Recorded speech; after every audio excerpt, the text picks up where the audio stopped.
Komisi 8 DPR RI dan Menteri Agama Republik Indonesia menyepakati besaran rata-rata biaya penyelenggaraan ibadah haji tahun 1443 Hijriah atau tahun 2020 Masehi per jamaah untuk jamaah haji reguler sebesar 81.747.844 rupiah. Jadi satu jamaah ongkosnya itu 81.741.844 rupiah. Biaya protokol kesehatan per jamaah sebesar 808.000 rupiah, 618.000 rupiah.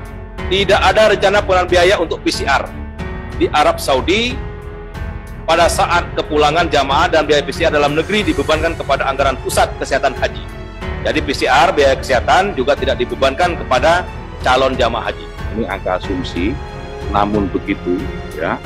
Namun begitu meskipun ini asumsi, kita akan terus kejar, kita akan terus ikhtiar, kita akan terus berusaha agar kuota jamaah haji Indonesia bisa didapatkan secara optimal. Terima kasih sudah klik video ini. Jangan lupa tekan tombol subscribe untuk bergabung. Dalam hitungan saya persilahkan kalian untuk tekan tombol subscribe. 10, 3, 2, 1. Saya ucapkan selamat bergabung dalam channel ini. Kami akan bacakan lengkap ya, supaya tidak ada yang terpotong hasil kesepakatan antara pemerintah dan DPR tentang biaya penyelenggaraan ibadah haji tahun 1443 Hijriah atau tahun 2022 Masehi. Kami sampaikan bahwa rapat kerja Komisi 8 DPR RI dengan Kementerian Agama Republik Indonesia sepakat menetapkan biaya penyelenggaraan ibadah haji atau BP tahun 1443 Hijriah atau tahun 2020 Masehi sebagai berikut. 1. Asumsi kuota haji Indonesia tahun 1443 Hijriah atau tahun 2022 Masehi yang dijadikan dasar pembahasan BP adalah sebanyak 110.500 jamaah atau 50% dari kuota haji tahun 2019, dengan rincian kuota haji yaitu haji reguler sebanyak 101.660 orang dan haji khusus sebanyak 8.840 orang. 2. Komisi 8 dan Menteri Agama Republik Indonesia menyepakati asumsi nilai tukar mata uang rupiah terhadap mata uang dolar Amerika dan Saudi Arabian Rial atau SAR yang digunakan sebagai dasar perhitungan BP adalah 1 dolar Amerika sebesar 14.425 rupiah, 1 SAR sebesar 3.846,67 rupiah. 3. Transaksi biaya operasional haji di Arab Saudi menggunakan mata uang Saudi Arabia. 4. Komisi 8 DPR RI dan Menteri Agama Republik Indonesia menyepakati besaran rata-rata biaya penyelenggaraan ibadah haji tahun 1443 Hijriah atau tahun 2020 Masehi per jamaah untuk jamaah haji reguler sebesar 81.747.844 rupiah. Jadi satu jamaah ongkosnya itu 81.741.844 rupiah, yang terdiri dari A. Biaya perjalanan ibadah haji atau biaya yang dibayar langsung oleh jamaah haji rata-rata jamaah sebesar 39.886.000 rupiah, meliputi biaya penerbangan, sebagian biaya akomodasi di Mekah dan Madinah, biaya hidup atau living cost, dan biaya visa. B. Biaya protokol kesehatan per jamaah sebesar 808.000 rupiah, 618.000 rupiah. Yang C. Biaya yang bersumber dari nilai manfaat keuangan haji per jamaah sebesar 41.053.216 rupiah.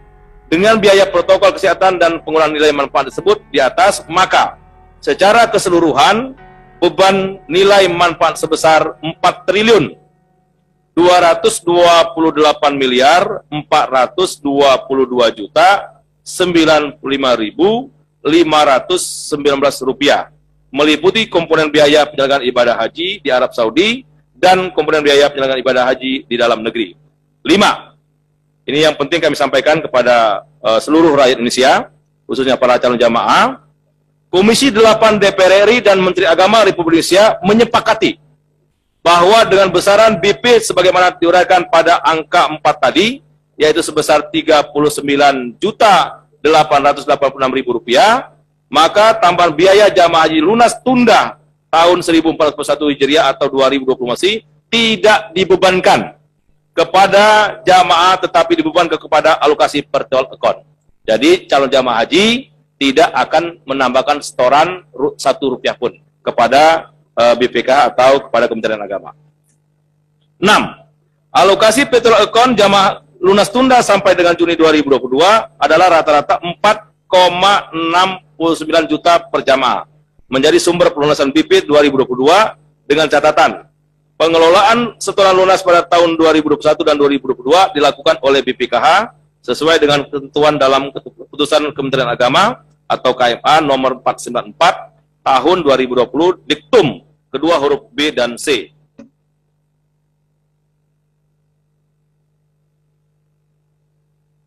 Yang selanjutnya, Komisi 8 DPR RI dan Menteri Agama menyepakati tidak ada rencana pengenalan biaya untuk PCR di Arab Saudi pada saat kepulangan jamaah, dan biaya PCR dalam negeri dibebankan kepada anggaran pusat kesehatan haji.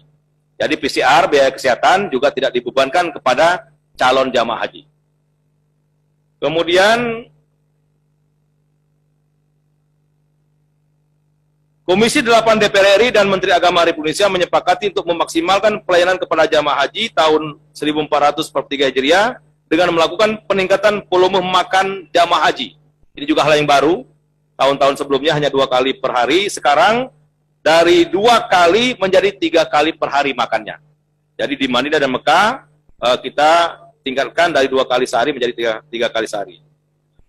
Kemudian yang terakhir, Komisi 8 DPR RI dan Menteri Agama menyepakati pengadaan mata uang Saudi untuk biaya operasional penyelenggaraan ibadah haji di Arab Saudi dan biaya hidup atau living cost jamaah haji. Jadi jamaah haji juga tetap mendapatkan living cost atau biaya hidup dari BP tadi akan ada dikembalikan ke calon jamaah haji untuk living cost, ya. Saya kira itu kesepakatan yang bisa kami sampaikan. Selanjutnya kami persilakan kepada Pak Menteri Agama untuk menyampaikan beberapa hal sebelum ada pertanyaan.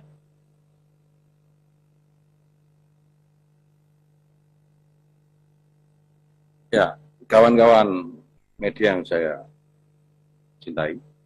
Jadi sudah disampaikan tadi oleh Ketua Komisi 8 secara detail kesepakatan pemerintah dan Komisi 8 DPR RI dengan asumsi jamaah haji kita 50% dari kuota awal, sekitar 110.500 jamaah. Nah, sekali lagi saya harus tekankan bahwa ini angka asumsi, namun begitu, ya. Namun begitu, meskipun ini asumsi, kita akan terus kejar, kita akan terus ikhtiar, kita akan terus berusaha agar kuota jamaah haji Indonesia bisa didapatkan secara optimal. 50% adalah sekali lagi angka asumsi dan itu target, sekaligus target. Target yang kita kejar 50% dari kuota sebelum masa pandemi. Pemerintah melalui Kementerian Agama, day-to-day selalu berkomunikasi dengan otoritas haji Saudi Arabia, dan dari hari ke hari kami mendapat input ya yang baik, sehingga kami semua pemerintah melalui Kementerian Agama dan Komisi 8 DPR RI sangat optimis bahwa besok di musim haji yang akan datang ini kita akan mampu memberangkatkan jamaah haji meskipun tidak normal tetapi optimal dengan pelayanan kepada jamaah yang terbaik. Saya mohon doa dari kawan-kawan wartawan para media, kawan-kawan media semua ini, dan tentu doa seluruh rakyat Indonesia, masyarakat Indonesia, agar pemberangkatan haji pada tahun ini benar-benar mendapatkan ridho dan kemudahan dari Allah Subhanahu wa Ta'ala. Terima kasih. Terima kasih Pak Menteri. Sekarang kami silakan bila mana ada pertanyaan. Atau cukup jelas? Cukup ya? Baik, kalau cukup, terima kasih Pak Menteri. Terima kasih para pimpinan. Kita akhiri Komisi PES ini dengan mengucapkan Alhamdulillahirrahmanirrahim. Terima kasih. Wassalamualaikum warahmatullahi wabarakatuh.